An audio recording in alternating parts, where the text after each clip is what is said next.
to a baby girl called Ursula Sunter. She was born, it is said, with a hunched back, but she was also a very, very clever young lady. At the age of 5, she went to the medieval equivalent of school. She left school at 15. At the age of 20, she got married to a carpenter by the name of Tobias Shipton. But by this time, she was having visions about the future, and news of her prophecies was starting to spread. There was a lot of superstition about her. She was already learning to hate authority, and some people thought she was a witch. There was a bridge at the entrance to the park. Now, Mother Shipton said, when the high bridge in Knaresborough has fallen thrice, the end of the world is nigh. Not to get you worried, it has been down twice already, but there are more roadworks across that bridge than anywhere else in this area, and I can assure you it's very solid. We'll never know which of the many, many stories about Mother Shipton's life were actually true. She's a folk legend, and unless the laws of physics have changed in the last few centuries, she couldn't actually see the future. But the pool that turns objects to stone, well, that is real. And at some point, a few centuries ago, some enterprising local decided to start charging admission. This park used to belong to the royal family. It was bought by Sir Charles Slingsby from King Charles I in 1630. Sir Charles was a canny Yorkshireman who decided a pretty penny could be made from this place. Hence guided tours commenced here in that year. Not me, I have to add. Before he bought this, it had a very, very bad press. People being superstitious would find animal skeletons, leaves turning to stone, and they actually thought people would turn to stone. He soon realised he was onto a good thing here. The waters consist of iron, zinc, magnesium, aluminium, calcium carbonate. There's a stream which is underground, and it comes to the surface just before you come down to this well. It comes to the surface, it goes over the well head, and when it drops down, it'll turn anything to stone because of the various chemicals it's picked up. And the pake became known as a health cure. People would bathe in the water and drink the water. It is supposed to cure rheumatism. It's not recommendable today with modern health and safety. This isn't true petrification. The material isn't being replaced with stone. But at the risk of making some chemists angry at me, I think it's close enough. The water here is so rich in minerals, carbonates and sulfates that it acts like stalactites forming in a cave or limescale building up on your plumbing. The teddy bears, the hats, whatever's in here, it's steadily being coated in minerals over and over and over again. And if it's porous, it becomes solid enough that, yeah, it turns to stone. Chemically, maybe not. Linguistically, sure, I'll take that. Now, with regard to the objects that you see up there, it's got to be anything porous. The smaller the object is, the shorter time it takes. A teddy would take about 3 months. Anything bigger would take 6 months to a year. It does freeze in winter. Icicles come right down to the floor, and it's quite spectacular. It's been flowing since the Ice Age. The other remarkable thing about the water is it flows at the same rate all the time. 700 gallons an hour. It never varies, drought or flood. It's again one of the wonders of the well. It never dries up. Mother Shipton's Cave is still a tourist attraction. They still charge money to do the nice long walk through the park and then come and marvel at the pool that turns things to stone. But before theme parks, before American roadside attractions, before seaside tourist traps, there was a cave, a good story, and somebody wanted to make some money off it. And they still sell the teddy bears in the gift shop. I got an email from an aquarium, and it changed my mind about aquariums, because biology and zoology never really interested me all that much. For me, somewhere like this, the Deep in the city of Hull, wasn't somewhere I'd visit, because yes, important for conservation, vital for science, but it's just some fish, right? But then they sent me an email and asked me if I'd be interested in looking at their life support system. Now, I've only ever heard the words life support system in the context of spaceflight, either realistic, like the oxygen scrubbers and water recyclers on the International Space Station, or in less realistic situations. Life support systems sustaining on emergency. But the Deep, here, it has a life support system. We are a closed system, so much like your spaceship, we are isolated. There is no input or output to the oceans whatsoever. The water inside that system or exhibit is constantly recirculating between the exhibit and the life support system. So everything that we have here, we have to control, including making our own seawater. The water starts off just as it would in your home out of the tap. Now, the water is very, very hard around here. There's lots of calcium carbonate in the water. So the first thing we have to do is soften it. So that is the removal of that calcium and magnesium ions from the water. So these are full of an ionic resin, and they scavenge those ions out of the water. We don't want calcium to build up in our life support systems, on our heating elements. So what we're left with in this great container over here is roughly 30,000 litres of softened water that has gone through this reverse osmosis machine. It's basically pumping water across a very fine membrane under very high pressure to give us very, very pure water. To that pure water, we then add artificial sea salt. We then pump it around where needed around the building. So this is a really good example of a small-scale life support system that we would use for some small standalone tanks like this research system here. Now this has got all the components of a life support system that you would normally find in an aquarium like this. And this is all scaled up on a huge scale for things like our large 2.5 million litre system. What we have at the back here, that's a foam fractionator. So all of these microbubbles that are being injected at the base of this foam fractionator are scavenging organic molecules. Now these molecules and compounds are actually hydrophobic. They don't like water. And what they want to do is they want to adhere to the surface of this microbubble. And they rise to the surface, and we then remove them via the cone at the top. This is a biotower, so fish excrete ammonia and urea. Now we have to convert those to less toxic forms. Inside here we have a lot of bioballs. That is a huge, huge surface area. The bacteria that live on these bioballs are converting it through to nitrite, then to nitrate, and we can then complete that process by reducing that to nitrogen gas, which can just off-gas into the atmosphere. We've got the sand filtration here. So water enters the top of this unit, it goes through a bed of sand, which scavenges out all those particulates in the water, and then exits the bottom clean. One of the last steps in the life support process is ultraviolet light. It breaks down cell membranes, so we're really looking at antimicrobial action within these units. So water is constantly recirculating between the life support system and the exhibit. As I talked to the team here, I realised that, sure, you can call this an aquarium, but you could also call it a spaceship for sharks. You've got creatures contained in a higher pressure environment, and okay, it's not the vacuum of space out here, sure, but if these walls are somehow breached, the environment inside will spray out, and if it's not fixed quickly, those fish are dead. And if that environment isn't controlled and maintained constantly and carefully, they're also dead. And that takes a lot more equipment and a lot more precision than you might think. So just as we have a small foam fractionator on our smaller life support systems, this is the scale of this skimmer on our large system. Now this is part of the building, it's so huge. Now a key part of maintaining this is making sure the mixture of gas is correct that we're pumping into it. So here we have a gas panel. Now this is where we alter the mixture of air and ozone that is going into the super skimmer. So that's helping to break down those organic particles, molecules, so that the skimming can be much more efficient. So we're going down into the heart of the building now, into the basement, and that's where the really large life support equipment is located. Some of which is so large it forms the fabric of the building itself, and the pipework is built into the ground. So we're now 3 floors down, and we're only just at the base of the super skimmer. We saw the cone right at the top. Now we're right down at the base, so it just gives you a sense of scale for how big that super skimmer actually is and how much a part of the building it actually is. The water then comes back out of the super skimmer and enters our giant sand filters. We need to remove all the particulates out of the water, those little pieces that you might see floating around, bits of food, things like that. So here we have some very large banks of UV. So water is constantly passing and exposing microbes to that UV light. And then the last step in the process is the huge pumps over there take the water and pump it back into the main exhibit, and we start the whole process over and over again. It happens constantly, and the water is going round and round completely about once every 3 hours. So here we are above our main exhibit, Endless Oceans. Now this is a tropical marine system. It's 2.5 million litres, it's 10 metres deep, and in here is where we keep all of our really key species, including some that are unfortunately now critically endangered in the wild. We do call it a life support system because it is doing exactly that. It is sustaining life. We're controlling every single water parameter in order that the species that we're keeping here are thriving. We are responsible for every single life at the deep.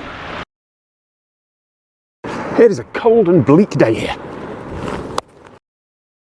There are lots of towns and villages around the world that once existed but have been lost to the sea or under floodwaters. But here, on the southeast coast of Britain, there's a village that's still around, but which won't be for too long. Up behind those cliffs is Covehithe. It's a picturesque little village. There's the ruins of a church more than 600 years old, with a more recent church built inside. And by more recent, I mean the little church is only 400 years old. There's farmland, a few houses, a couple of dozen residents. This has been a settlement for at least 1,000 years, possibly more. And it'll be gone by the end of the century. You can see on old maps just how much land has already been lost to the sea. These cliffs here get eroded a little bit with every high tide, steadily being pushed back and back and back. There are warning signs to stop people from walking on top, because the ground near the edge will be loose and could fall with just a little bit of pressure from above. And this has been happening for centuries. It can't go on forever. At some point, no one knows when, the process should stabilise at a new equilibrium, but no one can model that far ahead. For the foreseeable future, the local council's management plan estimates that the coastline will move inland by about 4 or 5 metres every year. There's a lot of margin for error, but even in the best case scenario, Covehithe is gone in 100 years. Worst case, 30 years. It won't actually crumble into the ocean. To avoid pollution, buildings around here are demolished and taken away when the time comes, and presumably someone will have to move the church's graveyard. So why doesn't anyone save Covehithe? The landowners did offer to build their own coastal defences back in 2011 to add breakwaters here as an experiment to see if the erosion could be slowed, but they were turned down by the council. This beach where they need to build is owned by the government, and the government said no. because the needs of the many outweigh the needs of the few. A little way down the coast is Southwold, home to 1,000 people and a lot of tourism. And the simulations say that if Cove Hyde stops eroding, then Southwold would probably start. Or at least they'd need much, much stronger defences. It's not practical to save every building everywhere. This is miles of coastline and they need to defend all of it constantly into eternity. The council's plan is clear. It is not considered sustainable to attempt to manage the erosion. I did ask both the landowners and the council for a comment, but neither got back to me, perhaps because Cove Hyde isn't a tourist attraction, and I don't think they'd want to be. There are no amenities for visitors, there's no little tea shop by the beach, but if you do happen to be somewhere in the area in the next few years, it might be worth stopping by to see Cove Hyde, while you can. Most of us at some point in our lives have abandoned a project halfway through, but most of us don't have that abandoned project sitting on full permanent display to the world. This is the road to nowhere in Yate, in southwest England. Let's go for a walk. This is 400 metres of never completed 1970s highway that goes from a roundabout to, well, nowhere. It's cut off by a railway line. I'm actually a little bit amazed that I only just found out about this, because half-completed road to nowhere with lane markings and curbs and everything is very much the sort of thing that I expect younger me to have filmed 5 years ago. And this place is not a secret. This is a big public common. There's folks walking their dogs here. The public can't drive on this road, though. It's gated off. If you look at aerial photos, you can see where it was meant to go. There's another roundabout a little way over there that it would have connected to, completing a small ring road around the town. And you can see exactly what the plan was. It just never happened. And yes, there are a lot of complaints about the traffic in this town. Also on those aerial photos, some heavy equipment and a fake bridge being built just down there. See, this road does have a use. The local council makes it available for filming. The whole area is closed occasionally for television shows to shoot on, and they can make it look like either a small country road or a big highway, depending on where they point their camera. Broadchurch used careful angles and one composite shot to make it look like a coast road, and Hospital Drama Casualty have shot quite a few things here over the 36 years they've been in production. That includes their most expensive scenes ever, which involve a huge fake bridge, crashing vehicles, adding a CGI town around the road, and setting off an enormous tanker explosion. For all it costs, it's actually a little bit underwhelming. Maybe that was a creative decision. Maybe it looks more realistic that way. And it's convincing enough. This is an accidental film set. At some point, some British studio would probably have built one of these anyway. It just wouldn't look as good. So the question is, why did this happen? According to one former local councillor, it's because the price of steel suddenly went up. The council didn't want to pay that much for the railway bridge over there, so they put the whole thing on hold. And no one ever started the project up again afterwards. There are still occasional vague political calls to complete it, but I would be very surprised if there's any traffic other than stunt drivers and dog walkers on the road to nowhere anytime soon. Welcome to Foulness Island. The name is unfortunate. It either meant muddy headland or possibly bird headland a few centuries ago. It's about 9 square miles, around 150 people who live on it, but unless you are one of those people or you've got business with them, you will not be allowed in. Most of the island, and importantly, the road and bridge that get you onto it, they're owned by the British military and they will turn you away. But despite having no business here, I am on the island, legally. And that's because I didn't use the road and bridge. I walked along a very different path to get here. The Broomway has been called the most dangerous, most deadly path in Britain. It goes back at least 600 years, and the only reason that I walked here safely is because I had a guide. A few miles back before we set off, I asked him a few questions. Historically, there is reportedly 60 to 100 casualties on the Broomway. The main thing is the tide. It whips round from the North Sea and sort of would come from, not as you expect it, sort of straight on from the horizon, but it'll often spiral in to the coastline, and so it'll cut you off from your pathway. It's very easy to get lost out on the Broomway, particularly in low visibility conditions when it's raining or there's low fog early morning, late at night. As there's no features or markers to take your bearing from, you can get very quickly disorientated. Quite often people will naturally walk further out to sea as opposed to back to land. The Broomway is only open at the weekends for the public. The MOD use this as an active firing range, and they have done since the late 1800s. And so one thing that we might see out there is leftover ordnance. They do a pretty good job of cleaning up after themselves, but it doesn't mean that we won't see any out there. I've seen shells sort of this big. You just have to really keep your distance. Shell craters are also a problem because of the exploded ordnance that have gone off. So it's essentially quicksand. And so there'll be pockets of sand which are really soft and mushy that your feet will sink into that we have to be careful of. I only guide walks when the tide is constantly going out. So we are 3 hours after high tide. The tide is still on its way out, and we should be coming back here as the tides are turning. So obviously we made it. Thank you, Tom. The path's called the Broomway because back before the military built their bridge, back when it was the only access onto this island, it was marked by brooms every 30 metres or so. Now, to 21st century people, that implies like broom handles sticking out the ground. But no, I tracked down a photo from 1922, and the brooms were just short lumps of brush. But over the last century, those brooms stopped being maintained. They were either swept away or eroded, and now the path is unmarked. But it's still on the map. It's still a legal path. Permanently closing a right-of-way in Britain is difficult. On Foulness, there are public right-of-way footpaths that we can access. They are rarely used, and so if you do take them, the security switchboards will light up because you'll get reported by MOD staff or by locals who live there because they think you're trespassing. I wouldn't be guiding this if I wasn't a qualified mountain leader who has map and compass skills, good experience of this guided walk that I do. I have first aid qualifications, so I know how to sort of deal and treat with the likely emergencies that could happen out here. That article from 1922 also names some of the people who died on the path. Several doctors travelling to attend patients, young women trying to reach partners, and island residents who got careless or who would sometimes stay in the mainland pubs too late and then try to race the tide back on a galloping horse. Because the part of the Broomway we walked isn't just a footpath. Under modern law, it is a byway open to all traffic, which means that in theory, you can take a horse or a tractor or anything that's road legal onto it. It would be a very, very bad idea to just drive onto the sands, but in theory, you could if you didn't get bogged down. Now, a few times a year, the village on the island and the main road are open for tourism, but not right now, not in 2020, which means that right now there is only one way for the average person to get onto Foulness Island. But there are two ways to leave. We could go off the rights of way, trespass onto military land, and then very soon after get escorted off by soldiers, assuming we weren't arrested. Or we could just walk back. Ready when you are! Go. This is the Ruhr Valley in Germany, and it used to be a mining region. It used to produce huge amounts of anthracite, and that altered the way that rainwater drains, in that it started to drain towards where people live. So yesterday, I got to visit one of the pumping stations that puts the water back where it's supposed to be.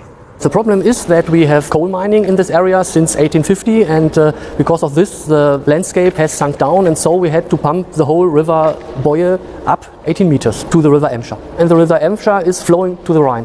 In my operational areas, we have about 60 pump stations, from a very small station with a few hundred liters to this station with 40,000 liters per second. 83 square kilometers is our operational area. This one station. From my operational area, nearly 60% would be flooded if the whole pump stations wouldn't work. If you have dry conditions, it would be 4 to 5 days. In heavy rain conditions, only 5 hours. The water will get out.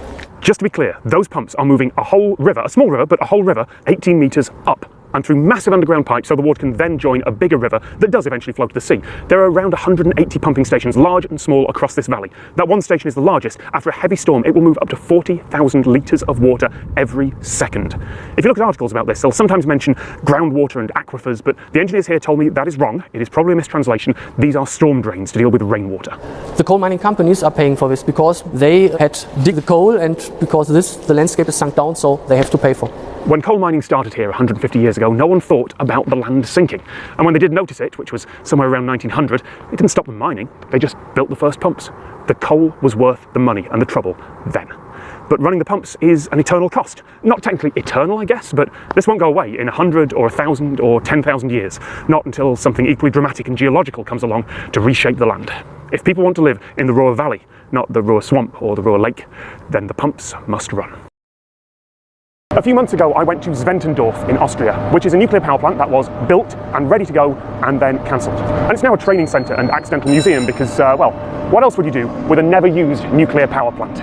This is Wonderland Kalka. It's a theme park opened in 2001. Each year we got about 280,000 visitors here in the park. The Dutch entrepreneur Van der Mos, he bought this in 1996. And from that time on, the first 4 or 5 years, we just put everything out of it and start to rebuild the whole area till what it is now. This was SNR 300, and its story is much the same as Zwentendorf's. It was a nuclear power plant ready to go in Germany, and then public protests and political problems meant that the whole project was postponed for a long, long while, and then Chernobyl happened in the Ukraine, and the tide of public opinion changed even further, and the whole project was just cancelled.